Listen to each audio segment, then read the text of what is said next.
I had this idea of this bag I wanted in my head. And I thought like Indiana Jones would carry, something like that. So I started looking around for it, couldn't find it. So I moved back down to Mexico for just a little bit to get some more bags made, and had a sign in the window that said, "Real cool leather bags for sale." This week on Christian World News, it's a true story of bags to riches. Hear the story behind Saddleback Leather and see how this company is helping thousands of people with every bag they sell. Plus, is this the image of Jesus? The Shroud of Turin yields a 3D replica that's stunning viewers. And hurricane season is still a few months away, but Puerto Rico is still working to recover from the last one. Hear how an unlikely group is helping the island get back on its feet in more ways than one.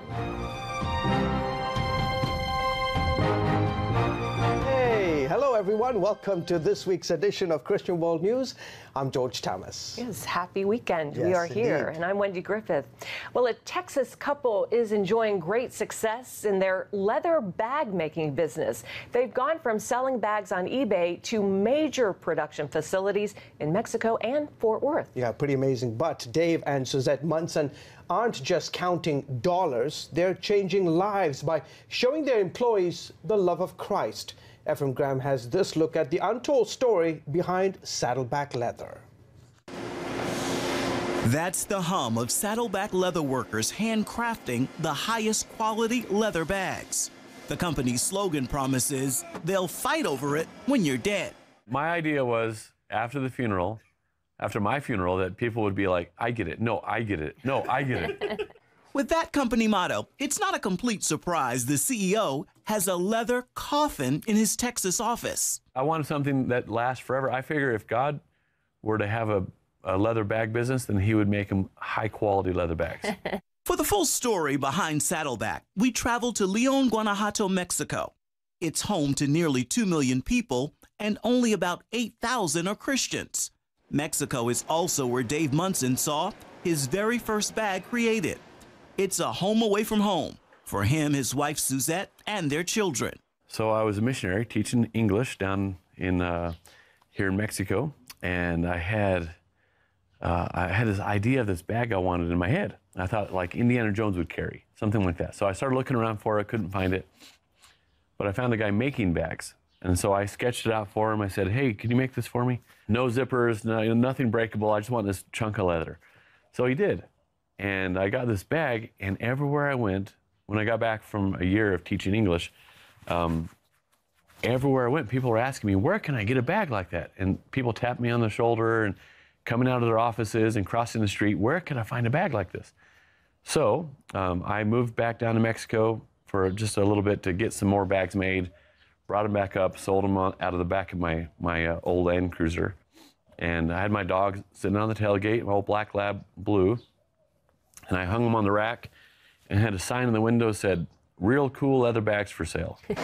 What began with just one bag now includes all of this. This is Old Mexico Manufacturing, the company that produces Saddleback leather and employs more than 200 people.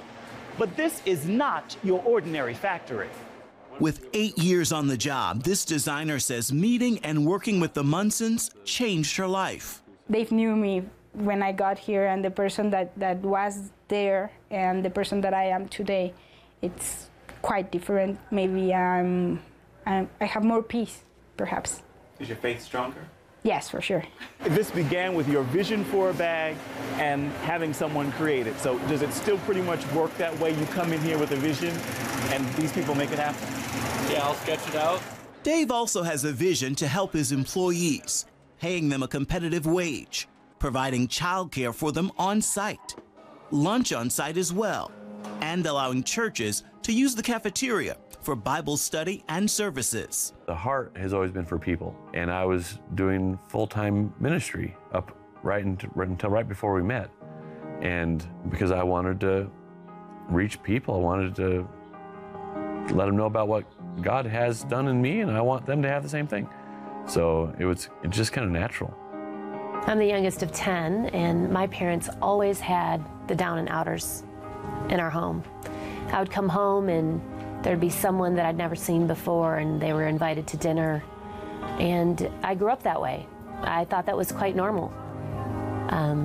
But it's amazing because I feel like God has given us a large platform to be able to do it on a broader scale, and it really is incredibly fulfilling for us. I call it my church sometimes on accident.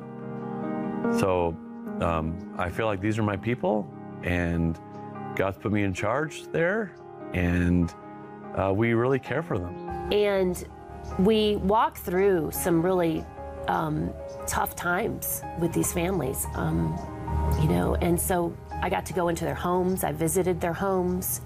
We took some supplies and things that we knew that they were going to need during these difficult times. But so it's fresh. It's very fresh still for me because, you know, reuniting with these families yesterday and talking to them and asking them how are things going, and one of them telling me my son is doing great and he's in the daycare now and my wife has a job here now. Thank you so much for the prayers. And you know, him getting emotional too and just saying things are so different and we can't thank God enough, we can't thank you guys enough. So we're involved in these people's lives. It's not just a job. So we thought, you know what, if we really want to reach these people, we'll show them how much we love their children. So the place where I was teaching English back in the day, in 1999, I called them up and I said, hey, talk to the director. I said, if we funded it, would you start a Centro Noé here in León and for the older kids of our employees and teach them English? Completely changes their life. The school is a Munson family affair, with one of their 14 adopted sons from Rwanda working as a teacher. Now I can surely say that God really heard our prayers. Is this the life you envisioned for yourselves? Absolutely not. I think it far exceeds what we had envisioned, for sure. Absolutely. I mean, I knew when I met him that we would be doing ministry.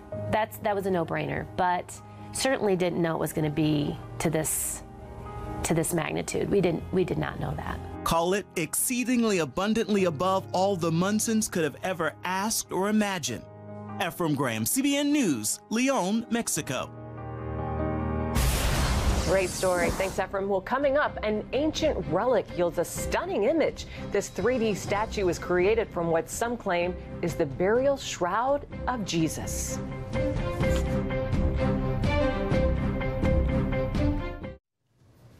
And welcome back to Christian World News. Researchers believe they know the precise image of what Jesus looked like on earth thanks to a new discovery from the Shroud of Turin. The 14-foot linen cloth is believed by some to have wrapped the body of Jesus Christ after his crucifixion. Now, scholars in Rome have unveiled a 3D carbon copy of what Jesus might have looked like based on the precise measurements of the cloth. They say Jesus was long-limbed, nearly 5 feet 11 inches tall, and had a majestic expression on his face. In August, researchers also found evidence of actual blood on the shroud. Wow. A covert unit of ISIS terrorists murdered a Christian family in Pakistan on Easter Sunday. The family of 4 was on their way to visit relatives when armed men on motorcycles opened fire, killing them all. ISIS claimed responsibility shortly after. A Pakistani lawmaker is calling for an end to Christian persecution. Yesterday was our Easter, and our brothers and sisters were visiting their brothers-in-law's house for Easter. An hour later, they were martyred by the attackers. Enough is enough. Now is the time we all should stand up against these terrorists and killers. Christians are often targets of numerous Islamic attacks in this majority Muslim country. Turkey now has kept an American pastor behind bars for more than 500 days. Now, a government indictment could keep Andrew Brunson in jail for the rest of his life. We pray not. CBN Middle East Bureau Chief Chris Mitchell brings us the story. The 62-page indictment charges Andrew Brunson with military espionage, claiming he is a member of an armed terrorist group. Prosecutors want a 35-year prison sentence for the 50-year-old pastor. You can sum it up in that Turkey has literally taken the position that Christianization is terrorism. So they have no specific evidence that Pastor Brunson committed any crime. The fact specifically that he's a Christian and a Christian pastor is what they are equating as terrorism and the crimes that he has committed.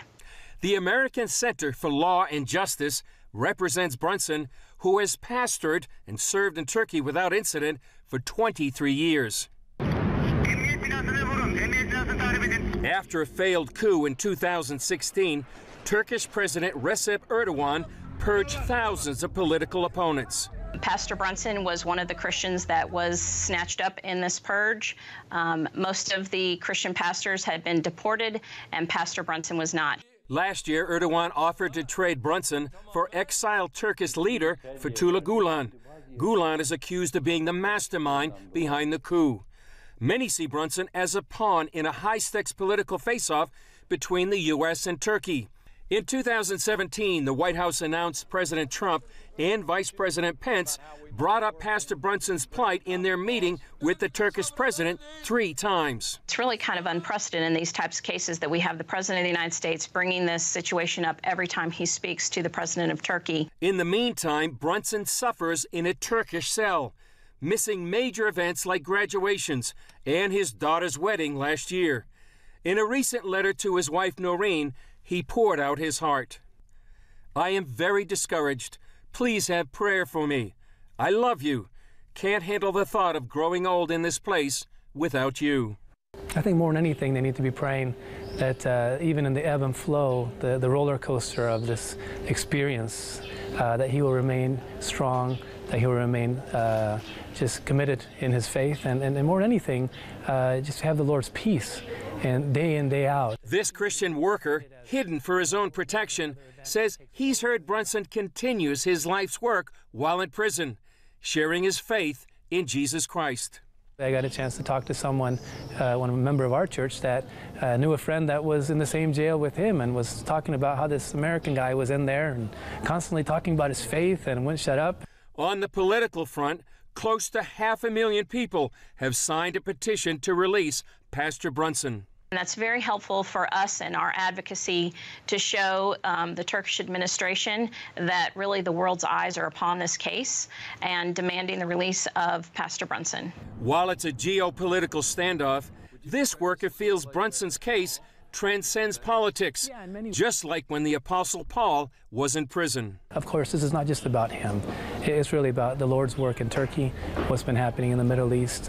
It's not him that's on the stand, it's really Christianity. In a similar way, Paul was put on the stand for Christianity. He was symbolic of the movement of Jesus at that time, and he stood tall, and I don't expect Andrew to do anything less. Chris Mitchell, CBN News, Jerusalem. Thank you, Chris. An evangelical candidate in Costa Rica lost his country's presidential election this week, but he is claiming victory in Christ. When Fabricio Alvarado got word of his defeat Sunday night, he immediately dropped to his knees before a national television audience and gave honor and praise to Jesus Christ. Alvarado is a former legislator and, by the way, a co-anchor of CBN's Mundo Cristiano. He ran on a pro-family and pro-life platform. Wendy? Hungarian Prime Minister Viktor Orban is likely to win another term this week. Orban is a strong defender of Christianity and last year said the country needs a government dedicated to Christian values. Orban has also warned against Islamic immigration in Europe, calling it a threat to European Christian culture. His government built a fence to keep immigrants out, leaving critics to call him a racist and a xenophobe. Coming up, still devastated by last year's storms, the people of Puerto Rico are racing to get cleaned up before the next hurricane season begins. That story in a moment.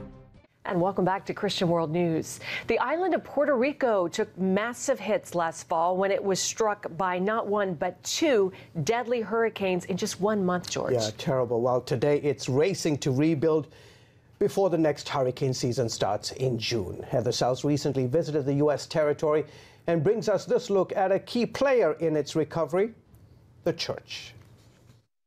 Puerto Rico is still on the road to recovery, but many are giving churches and faith-based groups a lot of credit for what has happened so far and what's still needed. Churches and faith-based groups, they have been really great. They were actually the first in line when the storm hit. Ferocious Hurricane Maria blasted Puerto Rico September 20th, just 2 weeks after Hurricane Irma.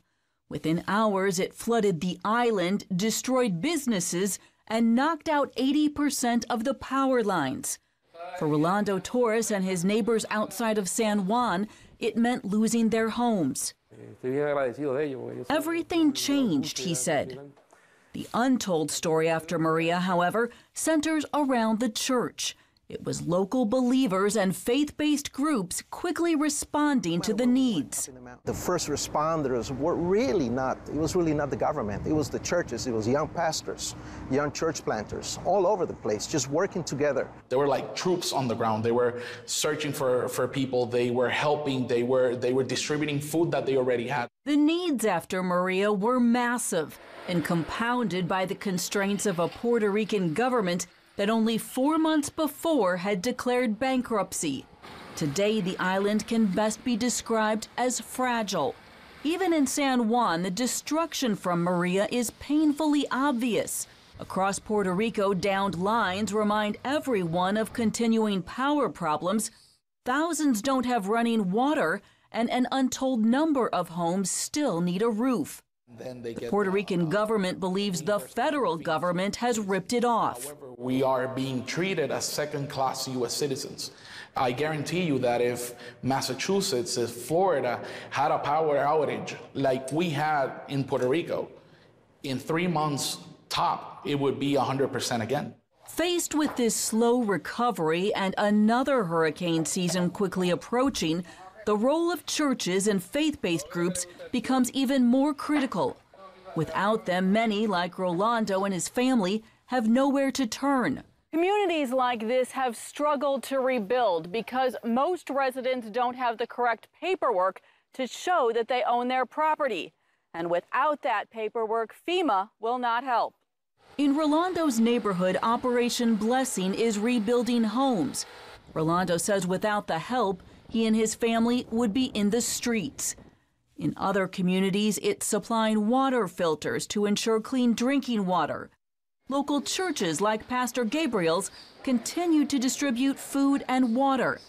And teams from the mainland, like the Southern Baptist North American Mission Board, are working across the island. I think a lot of people are really getting a heart for Puerto Rico and saying, we want to be here and be involved. David Melber, the board's head of relief, says he expects many young people who come here will have a transformative experience. College students will go serve in an area, get a heart for the people, and many of them will say, you know what, after college, I'm going to get a job among those people or in that city, and I'm going to plant my life there. And it's not just physical help provided by these groups. Albertorio calls the faith community our extended arms. They help us with a word of faith, with a word of hope, and they help not only reconstruct the material side, but they help reconstruct the spiritual side, the emotional side of our community, and that's a home run for us. That home run is something desperately needed. As islanders prepare for a hurricane season, some forecasters already predict will be a bad one.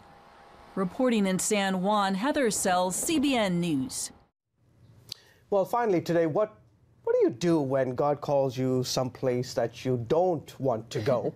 Well, in 1988, Sam Childers faced that very difficult decision. Yeah, not long after Sam became a Christian, a preacher prophesied that he'd go to a faraway country and face great danger.